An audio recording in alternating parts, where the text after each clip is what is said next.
Hello, hello! Écoutez, j'espère que vous allez bien. Ça, c'est la phrase bateau qu'on dit à chaque fois. J'espère que vous allez bien. Oui, j'espère vraiment que vous allez bien.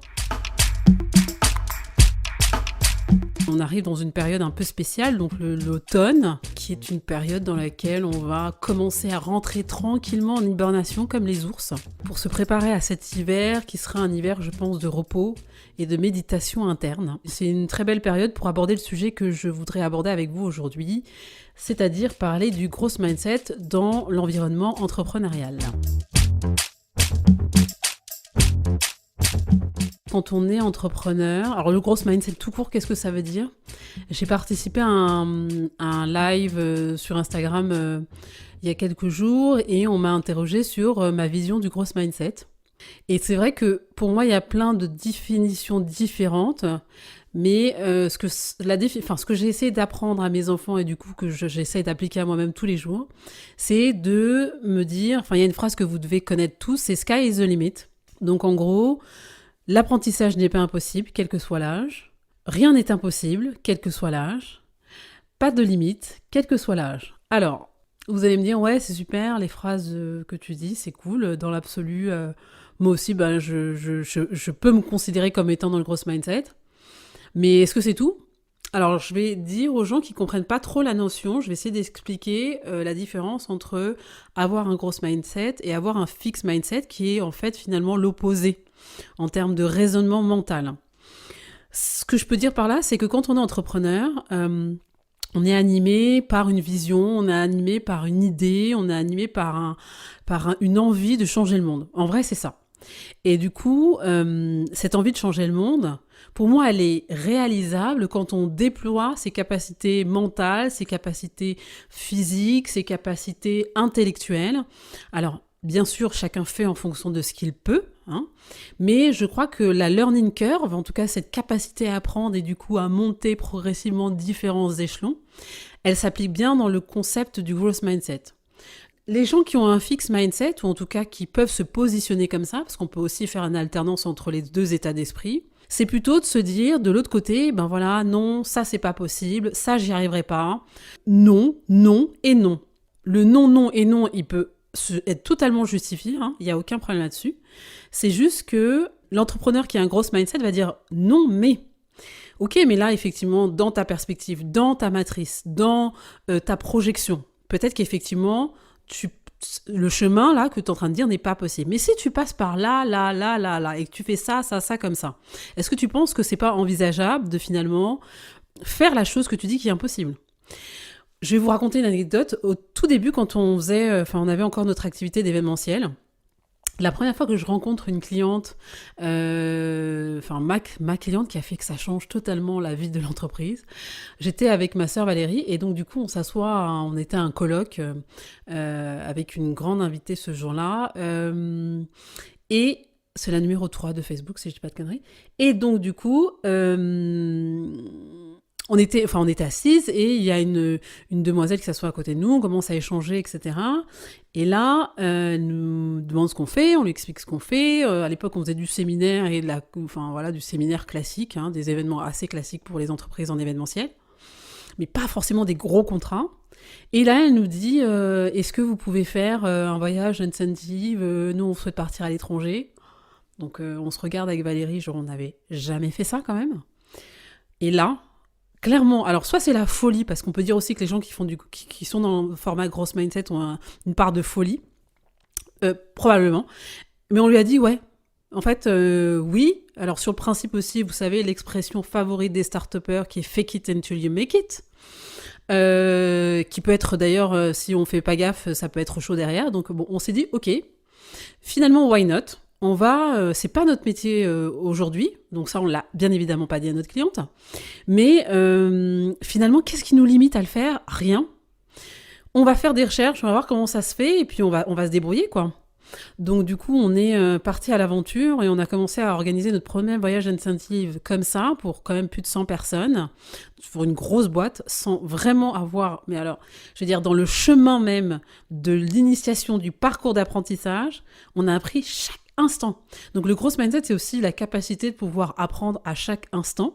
Alors vous allez vous planter, vous allez faire des erreurs aussi, parce qu'on a, sur ce premier voyage, Globalement, les choses se sont bien passées, mais on a eu quelques petits couacs, dont un gros couac, et c'est grâce à ça qu'on a appris pour les prochains voyages qu'on a montés après pour nos clients. Mais c'est vrai que l'idée même, de se dire au moment où la cliente me dit ça, enfin nous dit ça, est-ce que vous pouvez, si on n'avait pas dit oui, on se serait certainement, on aurait fermé en fait le champ des possibles de l'évolution de notre entreprise, puisqu'après, derrière, on en a fait une quinzaine des voyages incentives et que c'est devenu un des produits phares de l'entreprise dans lesquels on faisait aussi une marge intéressante. Donc du coup, tout ça pour dire que le gros mindset quand on est entrepreneur, c'est vraiment cet état d'esprit. Moi, je l'associe vraiment à la courbe d'apprentissage dans laquelle, en fait, c'est comme quand vous apprenez à faire du vélo. Vous mettez au début avec des roues qui sont des deux autres roues qui vous aident, enfin pour les enfants. Donc vous êtes à 4 roues, puis après vous enlevez les 2 roues, puis il y a votre père, votre mère qui vous tient derrière, puis finalement ça finit par vous lâcher, et puis finalement vous arrivez à faire du vélo. Donc la learning curve est hyper importante. Et puis après, il y a quand même cette idée de folie un peu, de se dire, quand on est entrepreneur, finalement, qu'est-ce qui nous empêche de faire ce qu'on doit faire ? Si on a un rêve, si on a une vision, si on a vraiment un truc, en fait, qui est en nous, et on est persuadé qu'en fait, ça répondra à une question que quelqu'un se pose, le fameux why de pourquoi on fait une boîte, pourquoi on vend tel produit, ça répond à quelle problématique ? On y va, en fait. Et souvent, moi, j'explique à mes enfants parce que je trouve que c'est intéressant ce concept de growth mindset dans la vie de tous les jours. C'est pas que important quand on est entrepreneur. C'est aussi de se dire finalement, qu'est-ce qui me limite aujourd'hui pour faire ce que j'ai envie ? Qu'est-ce qui me limite pour avoir la vie que j'ai envie d'avoir ?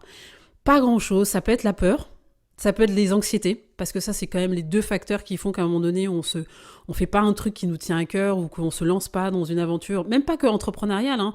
Ça peut être n'importe quoi, en fait. Dès qu'on se met en duo avec quelqu'un dans un échange, eh bien, on peut se mettre en situation de risque, dans lequel on se dévoile, on s'ouvre, on partage, on échange, on communique.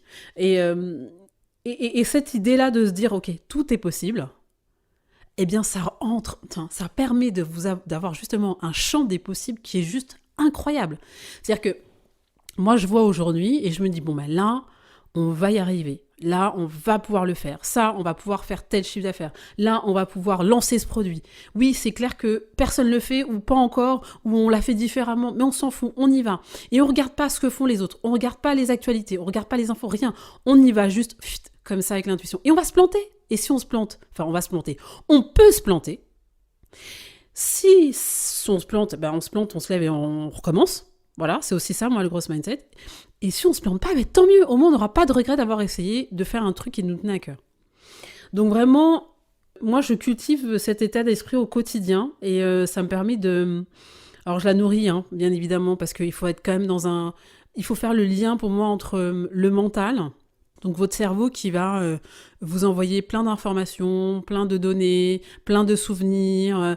Oh là là, ce jour-là, on a fait ça, c'était horrible. Donc du coup, vous avez un souvenir qui est quand même hyper désagréable, une sensation désagréable aussi. Du coup, vous n'avez pas envie de recommencer le truc parce que vous vous êtes dit « Non mais c'était horrible ». Voilà, donc il faut quand même avoir un training, une communication avec son cerveau pour dire « Ok, c'était horrible, mais c'est pas grave, on recommence parce que finalement, il n'y a pas de danger là, de mort, il n'y a pas de danger de... » Donc, on recommence.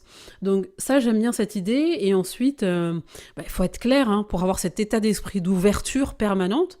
Et ça, j'ai déjà fait des podcasts sur ça, sur la santé. Il faut être en santé mentale, en fait, pour pouvoir créer cette communication positive avec son cerveau, pour se dire, comment on fait ? C'est quoi la solution ? Il y a un truc quand même de problem solver aussi derrière, que je trouve hyper intéressant.